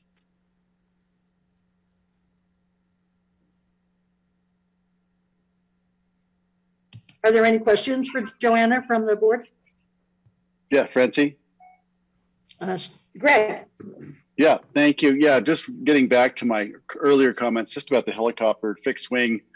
I feel as if we're painting ourselves into a corner here, and I could probably come up with several examples on why, I'm not even sure this is absolutely necessary, but say somebody comes along, say, you know, I think I brought it up before. A private contractor is brought in to look for methane leaks in Coal Basin or in any of the gas patch in the western part of the county. Do we have the ability to permit them to do that?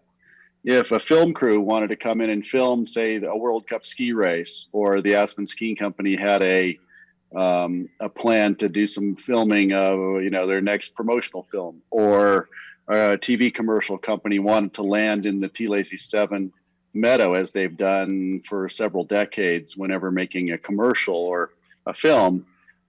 Personally, I've worked on so many of them. I started thinking, wow, I can think of all the times I've landed a helicopter in Tommy Moore's field, or at the T-Lazy 7, or out in, you know, McBride's place, or you know, whether or not you approve of what the purpose is, these things do happen. And I think that the county should have a permit system in place so that somebody could come to us and say, hey, we need to do some filming for this reason or another, or we need to go and look for gas leaks, or, and I just want to make sure that this provision makes it possible to actually put in an application to do this. You know, there was a time when we had an industry here for filming and for television commercials, things like that, where a lot of people were employed working on those, you know, movies that are still famous today. It'd be unfortunate if we just completely erase the possibility that somebody could get a permit to land a helicopter on those rare occasions when it happens. Maybe it's just for a limited time, for a day or two, or but I think there ought to be a way to put a provision in there.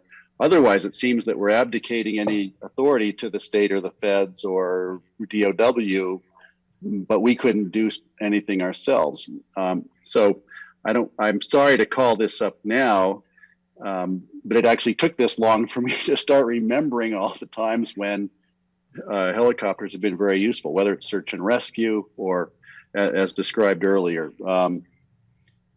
So that I wanted to put that forward and see if there's some, as written, would it be still possible for someone with a helicopter to come in and get a permit to do some work?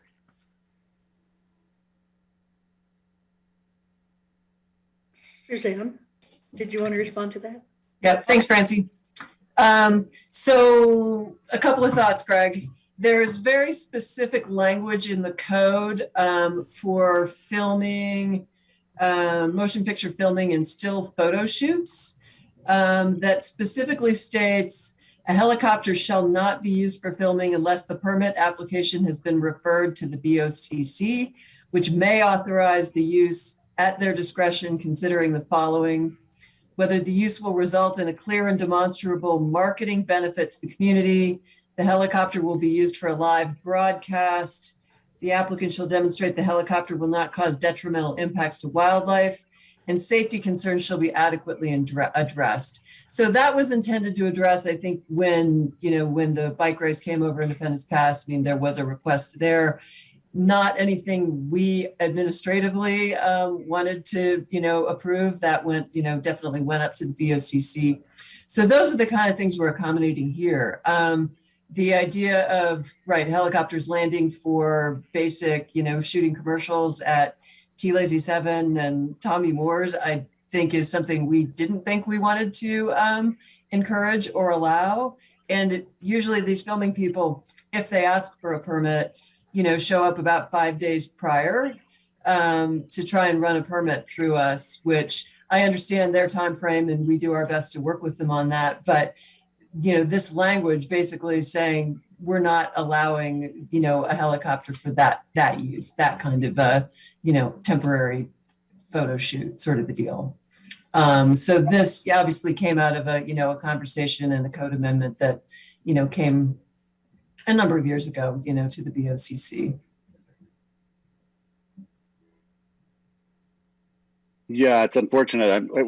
We stand out, I think, compared to a lot of counties that would welcome that sort of activity. I have mixed feelings about it because I've been involved in so many of them.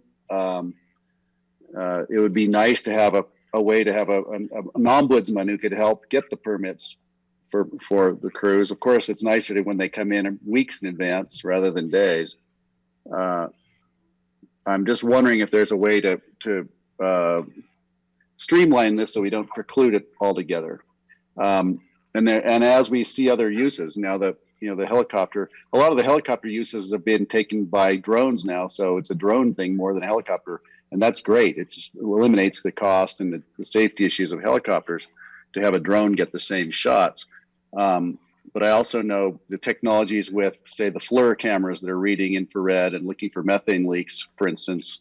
You may see more of that. Power line inspections, things like that. I think that's in here, but I just want to make sure we haven't, it'd be nice to get this right the first time, and give them an iota of hope that it's possible. Say World Cup skiing comes back and they need to land a helicopter in the meadow or at the, is this going to preclude it, or does it have to go to a BOCC meeting before it can even be considered? It just doesn't seem like enough to me, but I think I made my point, and I'm hoping perhaps there's a way that this could be, I think it could be done administratively. It doesn't seem to happen that often. Any other thoughts? Go ahead, Kelly. Yeah, I had my hand raised on a different topic, but I'll just weigh in. I think I understand that there's a path forward for the type of work that you're talking about, Greg. Is that right, Suzanne? They would come in for a permit that would go to the BOCC. I guess the only thing only for a big event. Again, it wouldn't be an advertising photo shoot kind of a thing. Yeah. So I mean, alternatively, I don't want people to be like, oh, I'm taking pictures of my house as I land my helicopter in, the front yard. Which to me seems like the more likely abuse of it. So I'm supporting staff's direction here. And I'll see if Steve has comment. My question, I just want to understand the ordinary high water line definition a little bit more after we wrap up this topic. Steve, did you want to address the topic that Greg introduced? Well, yes, and on page 207 in our packet, it refers to amending table 4-1, permitted use table, and it says add helicopter and fixed wing aircraft loading and unloading under accessory and temporary use in table 4-1 and prohibit it in every zone district. So to me, and I don't have that table 4-1 in front of me, but it seems like that accessory and temporary use thing, it is permitted, but then I think that's what Suzanne was referring to. There's a mechanism for approving a temporary use. Is that what you were talking about, Suzanne? What from basically the accessory and temporary use? Something like the filming or special events falls under a different use in the use table. So if the helicopter was used, in association with that, the path forward is to go through the special event permitting process and then bring the helicopter request forward to you. But otherwise, again, our point is trying to say otherwise, right? We're not looking for this to be accessory for anybody else. And obviously, right, the primary concern there is, accessory to my residential use that I have a landing pad.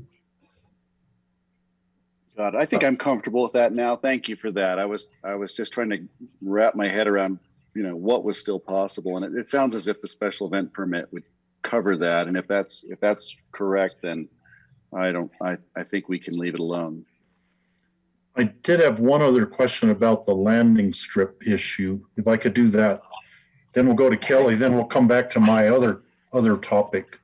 So at the Snowmass Capitol Creek Caucus, there were a couple of people who said there are other landing strips in Pickens County besides John McBride's. That they are pilots, they fly around, and they know that there are some other landing strips. Now, whether any of those have been used for years or whatever, I don't know. But is the staff or is anybody aware of any other landing strips besides at the airport and at John McBride's that have been used in the last several years anyhow? I think maybe there were some in the past that have just ceased to be used at this point. That's our understanding. We are aware of other landing strips, but none others that are being used as John's is. Okay. And I'll yield to Kelly now on her question, and then I'll come back to On that mine later. last question, does the McBride landing strip continue to be grandfathered if they sell the property? Is it just basic use? Yeah, good question. It's a matter of continuous use. I mean, again, it's, you know, it would, if somebody bought the property and, you know, didn't use, it wasn't used for, I think it's a year, correct, Joanna? You know, if a use, you know, is out of use for that period of time, you couldn't bring that back. So again, we would look to them to demonstrate to us that it remained in continuous use.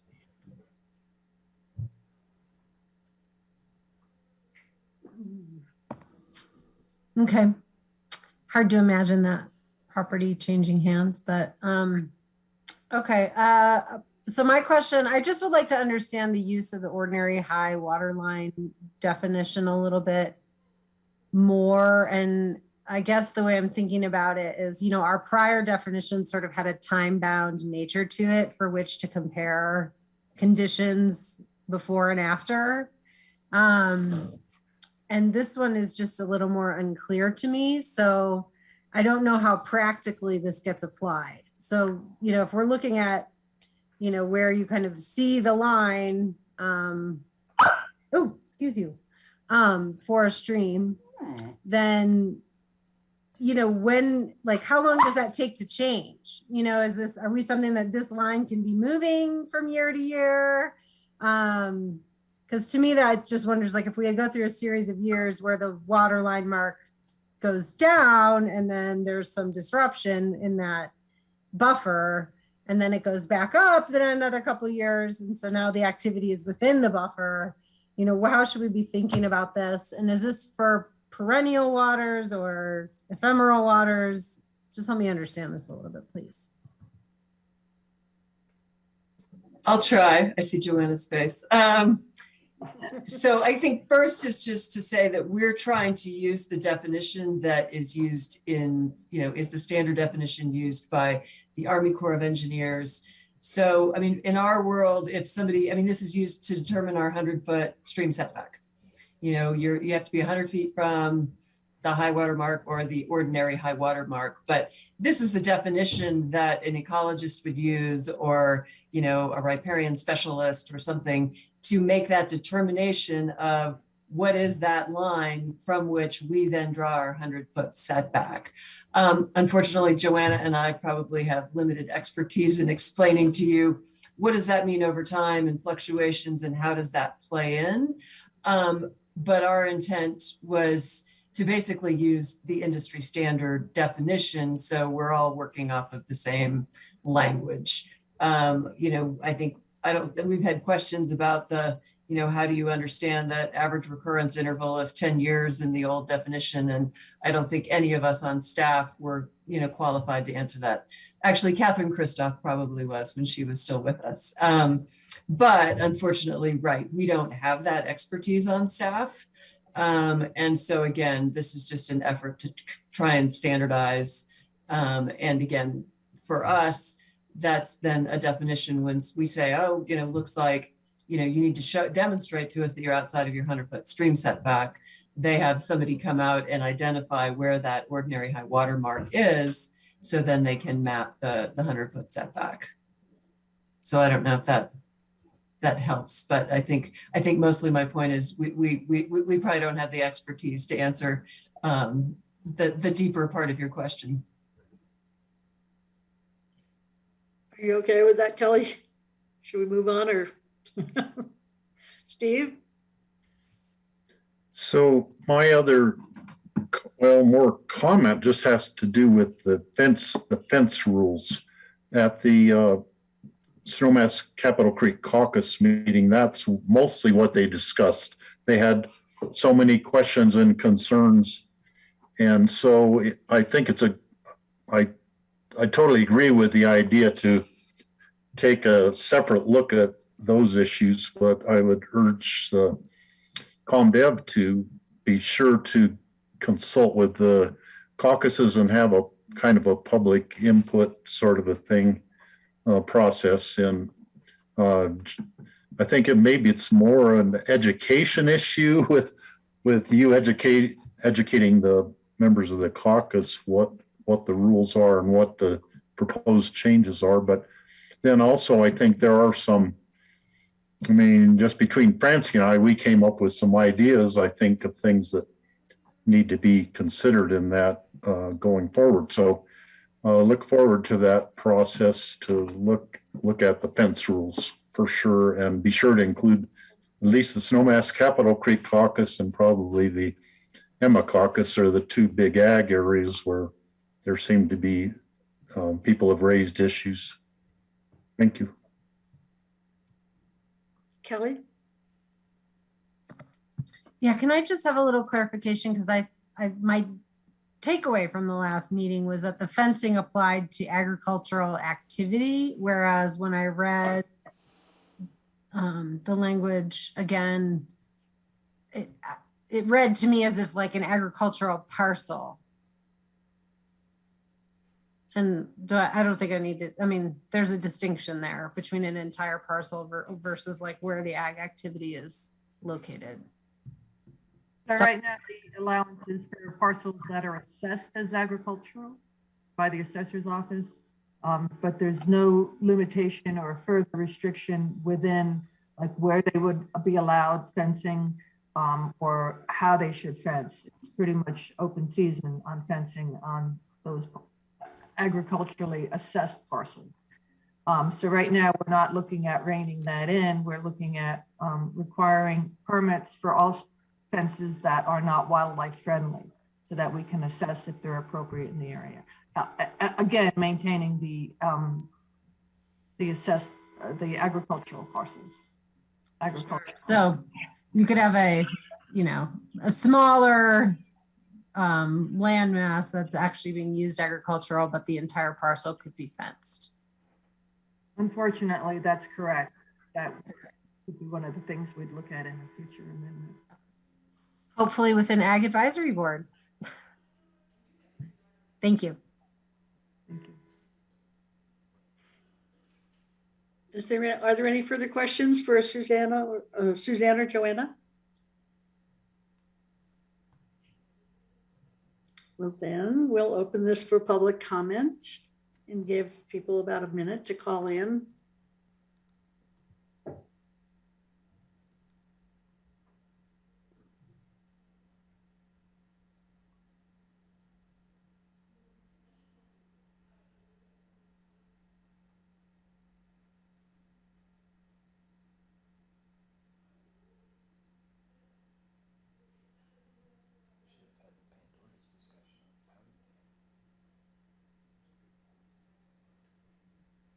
So if you're interested in commenting on this, please call in at 346-248-7799.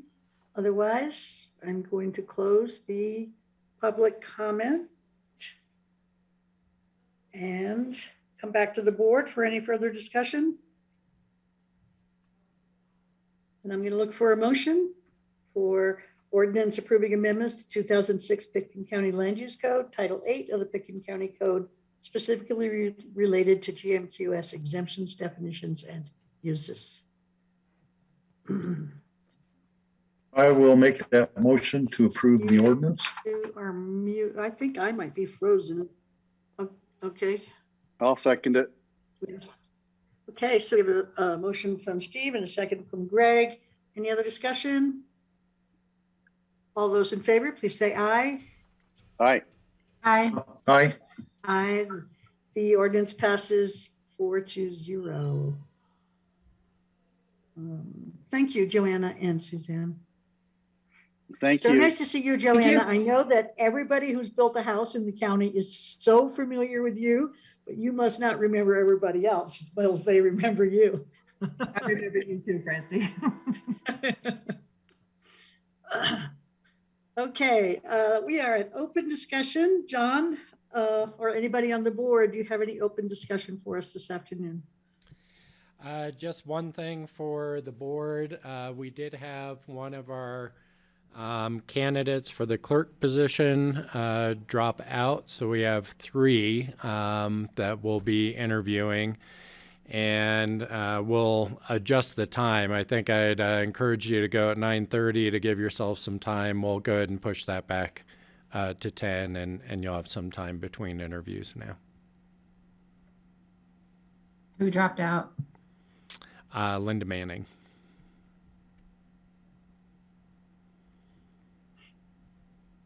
Do you have anything else for us, John? I do not. Thanks, Francie. Greg? Yeah, thank you. I've been reflecting a lot lately on, there's a lot of talk in town about how the ski bum is no more, the death of the ski bum, a lot of mourning, the end of ski bummery. And I just wanted to say that I happened to get out early this morning and got a couple ski runs, and the mountain was full of people hooting and hollering, having a great time. And I'm sure there were a few ski bums in there amongst them. So just want to say every generation talks about the end of the ski bum and how their generation's the last one. And there's a lot of gnashing of teeth and pulling of hair over the loss of the ski bum. But I just don't believe it. And I just want to make a public statement to that effect. You know, all this is conjecture, which really goes nowhere. I think we'll have ski bums for the foreseeable future because they always find a way to go skiing. Thank you. Well, it's not so much the skiing that's the issue as it is the housing. Well, on that note, if I could add, you know, I know so many people who came here in the 40s, 50s, 60s, 70s, 80s, 90s, 2000s who slept in broom closets and storage sheds and garage attics and unheated spaces and lived on M&Ms and beef jerky so they could be ski bums, and they lived in their vans, and they, you know, and they still are. And I just wanted to say that, you know, it's so funny because somebody always comes out, there's a new book out about the end of the ski bum and these articles, and I just think, okay, this is great, but it ain't over. You know, people will all celebrate the end of the ski bum, but you know they'll be back. And I'm not making light of the problems people face with housing and food security and all those other issues, but we also have a lot of people who choose to come here to be skiers and do whatever it takes, and the passion they have as kids, and then they move on, and they turn into, you know, productive members of society. Looking at John Peacock there, he was probably, you know, a candidate. I can include myself in that. I spent a cold winter in a shed behind a Victorian house in Aspen one season when I needed a place, and, you know, hey, you know, whatever it took to stay here and make it here. So thank you. Well, on that note, I used to drive 75 miles one way to take my oldest son to skis because he wanted to be a ski racer. So that was intense. Now I became a ski instructor, so I could afford to have him be a ski racer. So I was driving 75 miles to work. It was crazy. And raising lambs and calves and stuff. Yeah. So I guess skiing, your love for skiing is a pretty compelling force for a lot of people. You wouldn't trade like that. Today. You wouldn't trade those memories, would you? I would not. The highway miles, maybe. I lived in an RV and traveled all over the Mountain West for 4 months, but I got paid a lot to do it. What were you doing? I don't know if I would have done it. I was advertising a website on college campuses. Oh, really? Yeah. The very early .com boom. Yes, it was fun. Are there any other topics of open discussion besides Well, how much we all love the West? I was just going to say, Kelly had it figured out. You know, some people have the racket figured out where they actually get paid to be a ski bum, and that's okay too. That's the ideal, I think. Didn't have to suffer for it. I don't know about glamorizing the hobo. I'm not sure the hobo side is so glamorous, right? So, but I'll just say, I do think we need an entire day to talk about housing stuff, I think, for our board. And, I really think flesh out where we are, where the gaps are, what the need is, what we think the need is. We committed to exploring a funding solution around it. And I think all of those things will have to come with any deep dive into how we might raise money. We have to have a clear understanding and as a board as to what we would spend the money on. And, I hope we have those conversations soon, because it's, the need is there, and there is an urgency around it for a lot of people and for a lot of us, I think. So I hope we can have those detailed conversations about it. The whole continuum of housing, because one of the things I've been thinking about is, the notion of the senior housing, and we're talking about right sizing and incentives for downsizing and things like that, in order to continue to provide housing for the workforce. But, seniors were going to become seniors at one time or another, right? And what I think about is the free market, as it has not filled the gap for affordable housing, it has also not filled the gap for senior housing.